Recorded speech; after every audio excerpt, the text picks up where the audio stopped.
Hello, my friends. This lesson I will talk about first about ecological disasters. Ecological disasters. In this picture, it clearly says the problems nowadays we have and the Earth faces, and most of the problems, kind of 85 in my opinion, comes from the human effect, human activities. Air pollution we have the problem, waste products give us a problem, oil stands,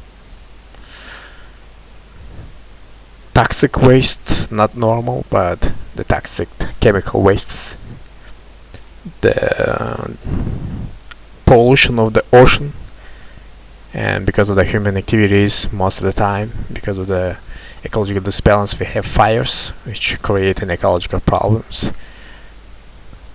droughts, not having enough water in one biome or ecosystem, deforestation, here again the human sources effect, cutting the trees and building materials out of them.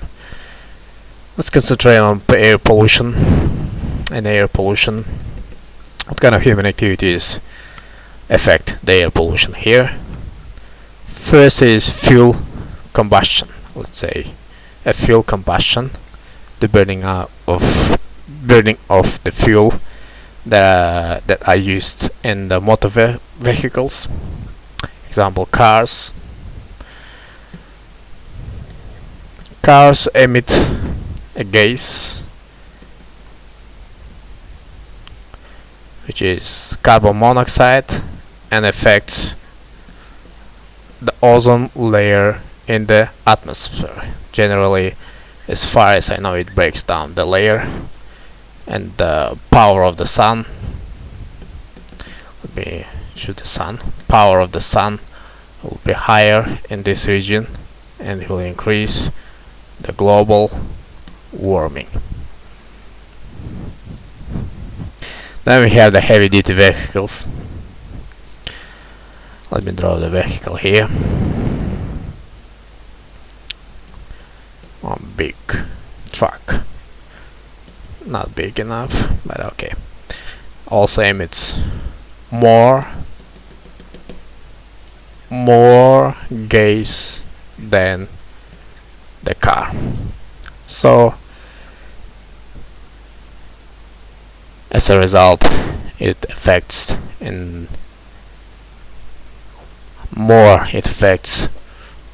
bad side, affects badly more than the car. Then we have the heat and power. Then we have an air pollution. I'm talking about the air pollution here right now. Heat and power generation, example oil and coal power plants and boilers. So power generations, we can imagine them as factories that have the things, long tubes like pipes. They produce a lot of dirty air. Industrial facilities, example manufacturing factories, mines and oil refineries. In general, they produce the gas which is toxic and which pollutes the air. Municipal agricultural waste sites, waste incinerations, burnings that we have from the agriculture. If we burn up the waste in agriculture, it will create air pollution.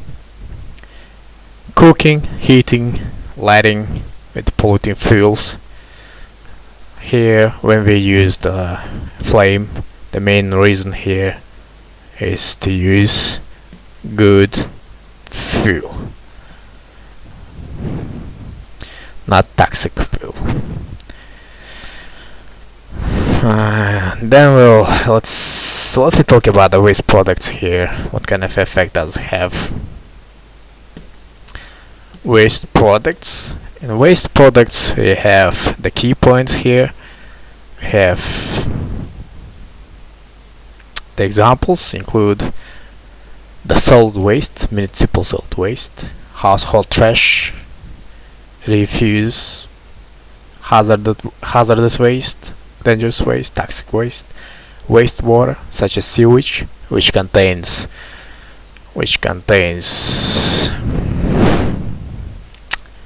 bodily wastes, feces and urine, surface runoff, and radioactive waste. I want to discuss about this one fact here: radioactive waste. I'm interested in this part, why radioactive wastes are important and create ecological disasters here. Is because radioactive waste, as the name says, it's radioactive. It's a type of hazardous waste that contains radioactive material. It contains radioactive material. The byproduct of various nuclear technology processes. Industries generating radioactive waste include nuclear medicine, nuclear research, nuclear power, manufacturing, construction, and nuclear weapons reprocessing. Radioactive waste is regulated by government agencies in order to protect human health and environment. It is controlled by government.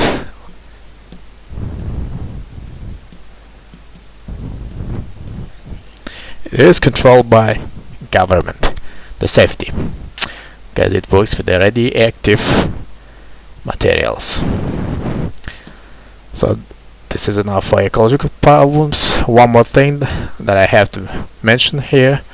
I've seen one problem in one internet source. It says that the ecological disasters in nowadays we have virus included, and my question is how virus can create ecological disaster here. If you think about the virus, it has DNA, you know that thing, gene, which is not dangerous generally, but it becomes dangerous or it changes itself when we have one process here, mutation. So the question is, what mutates this virus? We have the mutation because of the UV light, radioactive materials. So who creates these radioactive materials or chemical things? Of course, human. So because of the human activities, all of these problems are occurred, plus virus mutations. So in one year, the one virus can be really dangerous, and for the next year it can mutate to the good one. This is the good news for us, that can change itself, the viruses. So let me go on with another topic, which is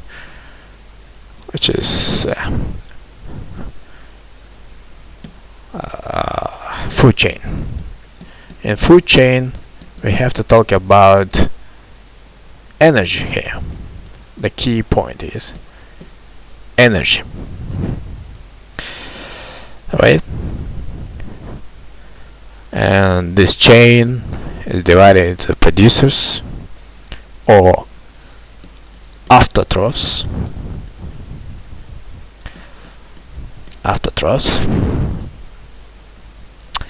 that make their own food,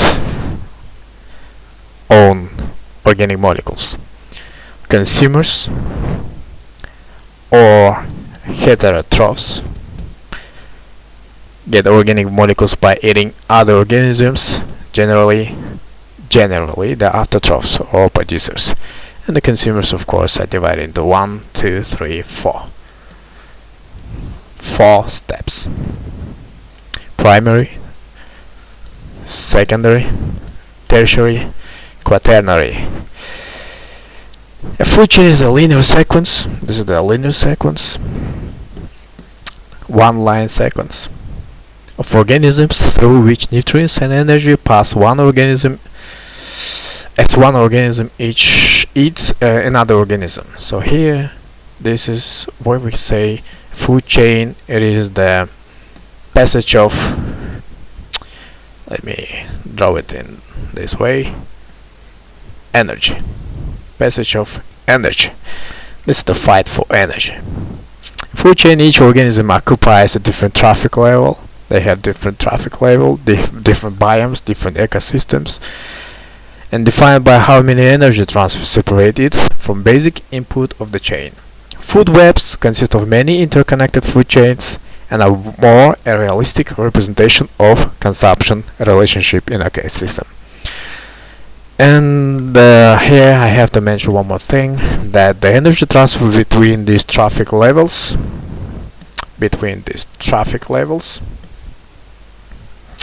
is inefficient. No, it's not efficient. It's inefficient. With the typical efficiency around 10%, which is from each organism to the next organism, only 10% of energy is given.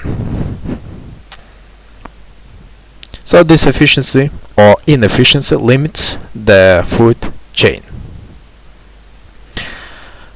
So in this food chain, for example, let me clarify it in this way. Let's say this is the biomass, the basic energy unit, energy source, which is, let's assume it is 20,000 kilocalories. The energy in these grasses. Let me point it for you to be clear. Here, this area. So when the secondary consumers, the primary consumers, I'm sorry, they eat the grass, they will take only 10% of this energy, which is let me write it by different color so that it will be clear enough. 2,000 kilocalories, which is the only 10% of energy. Then for the next consumers goes the same logic. As it increases, the pyramid increases to the top, the energy drops down. 2,000 kilocalories will become, for the secondary consumers, 200, yes, correct, 200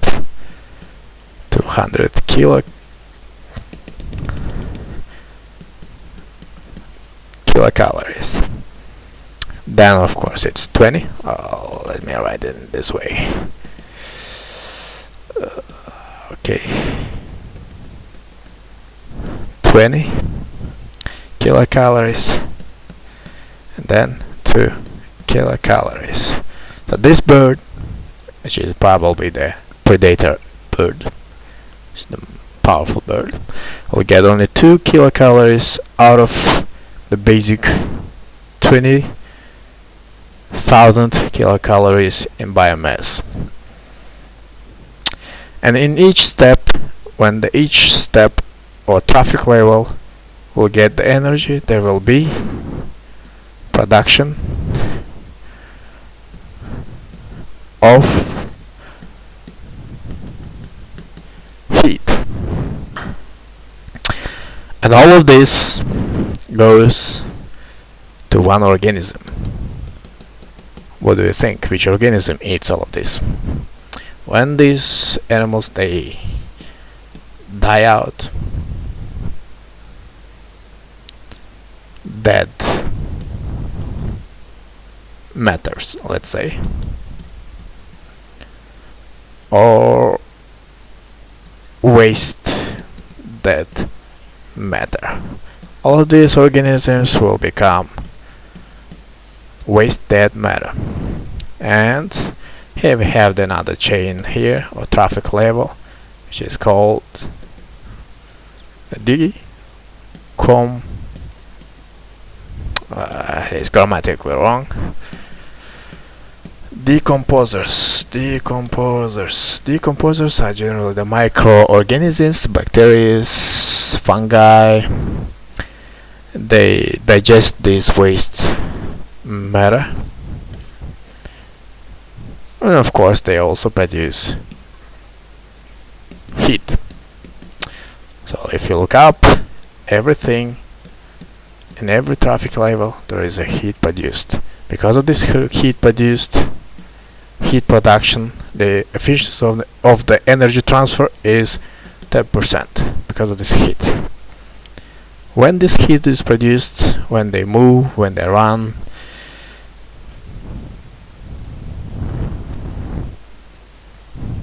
when they leave. Here I have to mention one more thing, which is the biomass, which is the first traffic level. Biomass. So example for biomass are the wood wastes, agricultural crops, wood waste in garbage, animal manure and human sewage.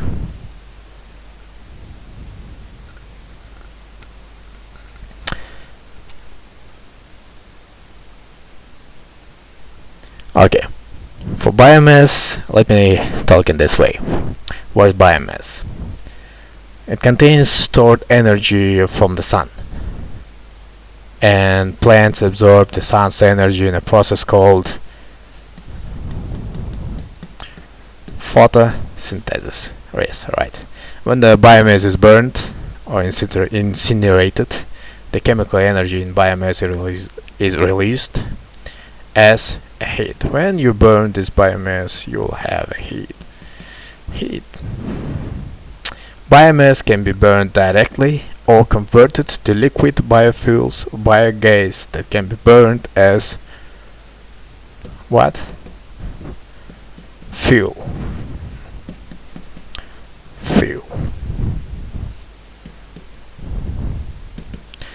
As fuel.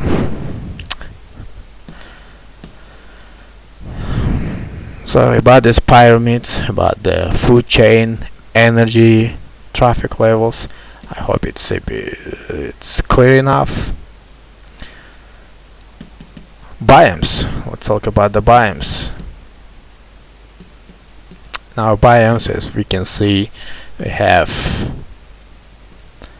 the tropical forest, boreal forest, savanna, tundra, desert, mountains, chaparral, polar ice, temperate forest, temperate grassland. So what do we have to mention in biomes is tropical rainforest. Let's look out for the tropical rainforest. They are found in South America, North America, Central America, let's say. Yes, south of North America. Many Pacific Islands, Asia, and the Central Africa here. We have the tropical rainforest. What is it? In tropical rainforest, or the really greeny forests, they have a lot of rain precipitate, or rain PPT. Rain PPT is 70 inches, people say. It's kind of 150 centimeters per year in rainforest. The amount of rain. The amount of rain in rainforest, it's 150 centimeters. Many of the plants used in medicine can only be found in tropical rainforests, which is the characteristics. The thick vegetation absorbs moisture. It's very moist out there, and which then evaporates and completes the cycle by falling again as rain. Rainforests grow in 3 levels. The canopy. Let me draw that thing.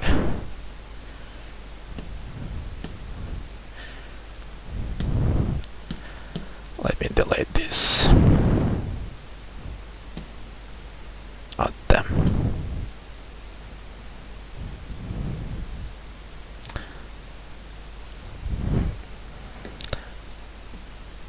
So that will be, let me come back to this topic. I just want to delete this thing.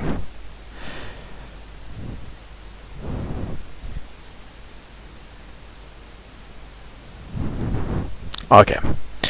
In biomes, in tropical forest, we have 3 levels. Let me draw it in this way. 3 levels. 1, 2, 3. And what are they? The first level is the lowest level. Level is the forest floor. Forest floor, which is the lowest level, and the level of the rainforest, which is grasses, correct. Mosses, fungi. So we have here a lot of small grasses here. And the second floor or second level, we have the name for this level is understory. Understory.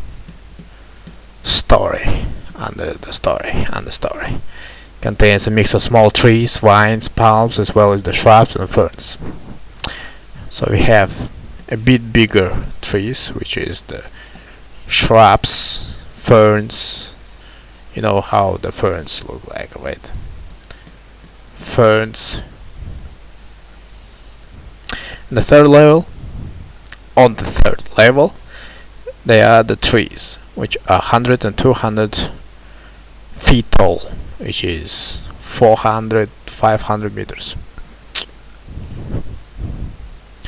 Really, let me draw it in this way. Really high trees. They make up the third level, which is called canopy. Canopy level. Okay, this is the level for which biome? Correct.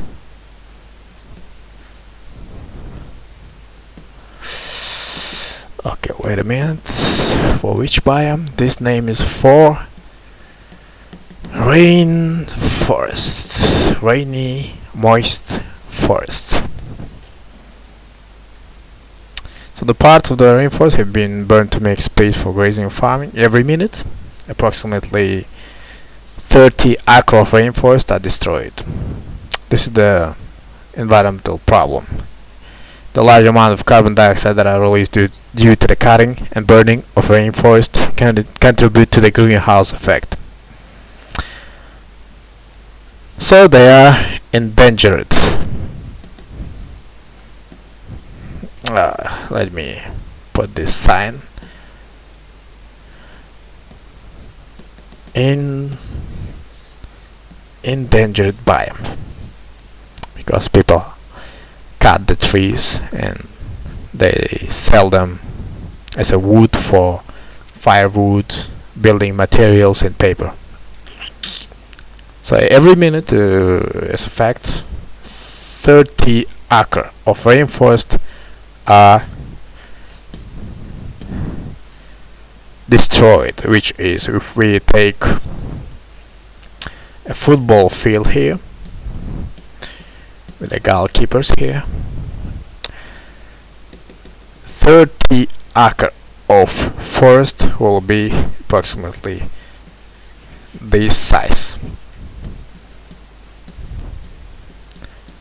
It's cut in every 1 minute. Okay, this is the sign of the human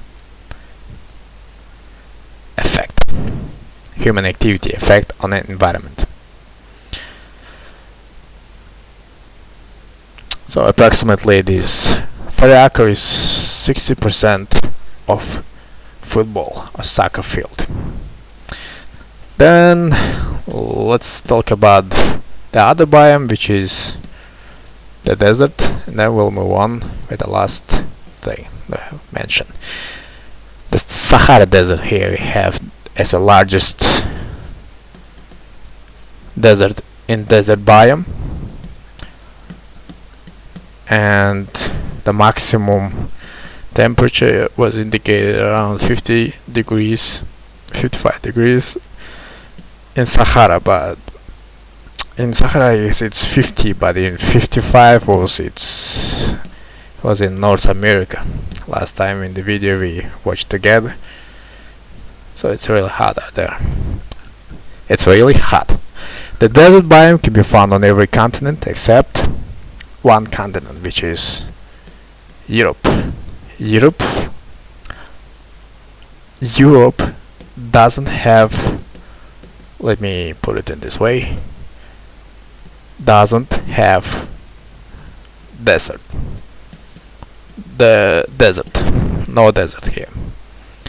Almost as large as all America's 50 states,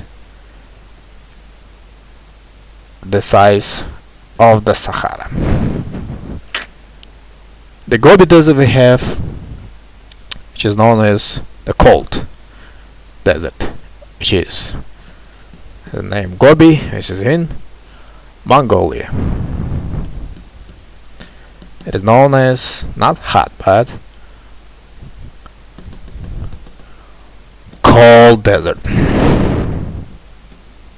Cold desert.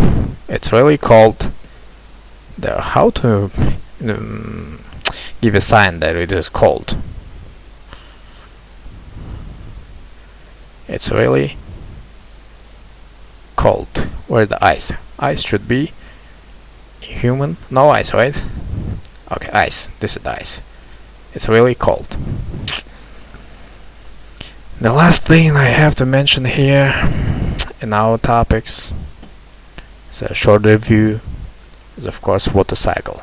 I gave you the cycle as a homework, so I hope you've done this homework at home.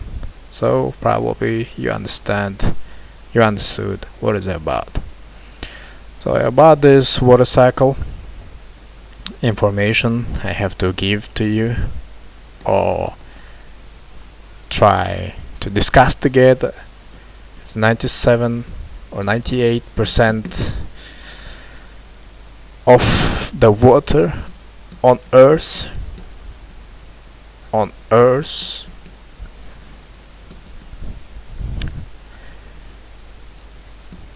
salt water. We can't drink it. The remaining water, which is over 99%, is in the form of underground water or ice. All told, less than 1% of fresh water is found in a lake, river, and other available surface forms. So 1% here, 1%, only 1%. 1% is fresh water. Fresh water they are found in a river, lake, and some other available surface forms. So water cycle is driven by the sun's energy here. The first thing I have to mention the sun. Because of the sun we have this water cycle. The sun warms up the ocean surface, this surface,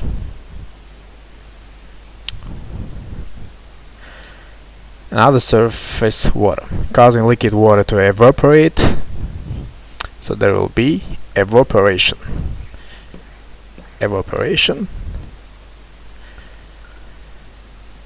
And ice to sublime.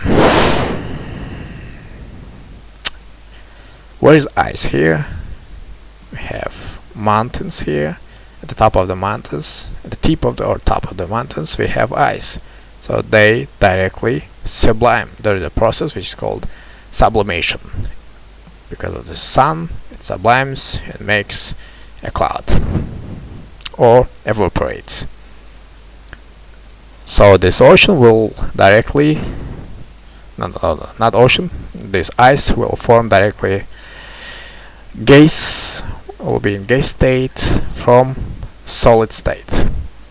Here which is liquid state, from liquid there will be gas. This is evaporation. From solid to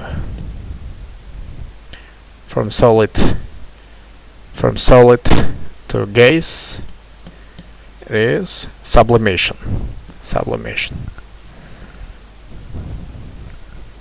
Over time, water vapor in atmosphere condenses into clouds and eventually falls as precipitation. So these clouds will make a precipitation. This precipitation can be, according to the temperature, can be rain, or here it can be, because of the temperature, because of the cold temperature, it can be snow. So from the mountains, as you can see, the water will come back to the earth, whether by runoff when the sun melts the snow down. When the precipitation reaches the Earth's surface, it has a few options. This precipitation of water, a few options. It may evaporate again,